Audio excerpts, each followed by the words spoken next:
Rà soát lần tránh thuế phòng vệ thương mại, rà soát phạm vi hàng hóa, rà soát ngay. Clip cuối cùng đề cập 3 cơ chế nhằm bịt lỗ hổng, định nghĩa đúng phạm vi áp dụng và phản ứng kịp thời với thông tin mới. Rà soát lần tránh thuế phòng vệ thương mại, rà soát phạm vi hàng hóa và rà soát ngay. Rà soát lần tránh nhằm xác định xem một công ty có thực hiện hành vi lần tránh thuế chống bán phá giá hoặc chống trợ cấp hay không. Rà soát có thể được yêu cầu bởi hoặc thay mặt một bên quan tâm hoặc do cơ quan tự khởi xướng.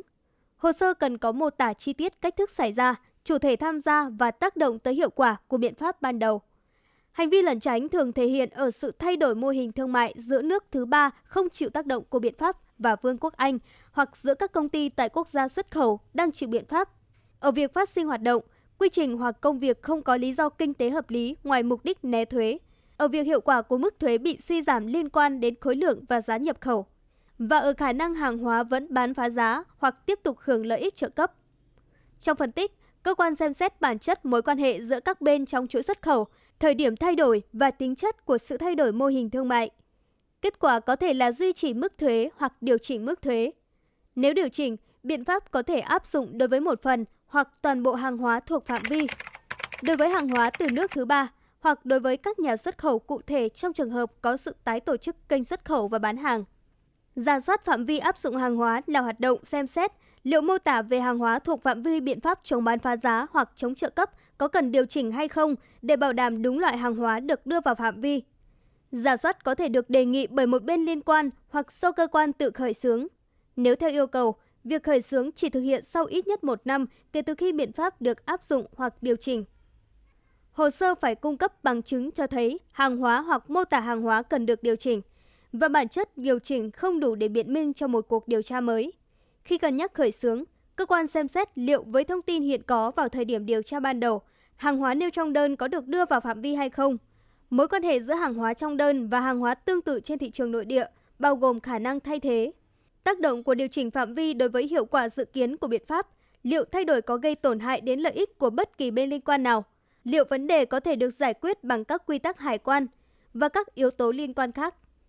Trong phân tích nội dung, cơ quan so sánh đặc điểm hóa học và kỹ thuật, quy trình sản xuất, mục đích sử dụng điển hình và khả năng thay thế giữa hàng hóa trong đơn, hàng hóa đang thuộc phạm vi và hàng hóa tương tự.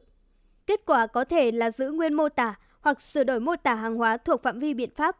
Rà soát ngay là cơ chế phản ứng nhanh trong vòng 60 ngày kể từ ngày áp dụng, điều chỉnh, gia hạn hoặc đình chỉ biện pháp chống bán phá giá hoặc chống trợ cấp. Bộ trưởng Ngoại thương có thể yêu cầu rà soát ngay nếu có thông tin mới mà điều tra trước đó chưa xem xét, nếu phát hiện sai sót trong khuyến nghị hoặc nếu có tình huống đặc biệt. Trước khi đưa ra yêu cầu, Bộ trưởng tham vấn cơ quan có thẩm quyền. Khi tiến hành rà soát ngay, cơ quan xem xét các yếu tố đặc biệt mà Bộ trưởng nêu và xác định phạm vi phân tích phù hợp với lý do yêu cầu. Kết quả có thể là giữ nguyên biện pháp, điều chỉnh biện pháp hoặc hủy bỏ biện pháp. Trong trường hợp khuyến nghị gia hạn hoặc duy trì, cơ quan có thể thực hiện kiểm tra lợi ích kinh tế và cân nhắc các lựa chọn thay thế phù hợp. Kết luận phân tích được ghi nhận trong báo cáo dữ kiện trọng yếu. Các bên liên quan và người đóng góp được mời nêu ý kiến trước khi cơ quan đưa ra khuyến nghị cuối cùng. Bộ trưởng có quyền chấp nhận hoặc từ chối khuyến nghị, có thể yêu cầu đánh giá lại hoặc trong giới hạn thời hạn quốc tế có thể thực thi khuyến nghị ban đầu và yêu cầu khởi xướng rà soát ngay. Khép lại chuỗi nội dung, 3 cơ chế nêu trên giúp hệ thống phòng vệ thương mại bền vững theo thời gian, ngăn chặn lẩn tránh, xác định đúng phạm vi áp dụng và điều chỉnh kịp thời khi có thông tin mới. Qua đó, bảo đảm môi trường cạnh tranh công bằng, hiệu quả và phù hợp với lợi ích kinh tế. Bộ Công Thương Việt Nam, Cục Phòng vệ Thương mại, số 54 Hai Bà Trưng, phường Cửa Nam, Hà Nội.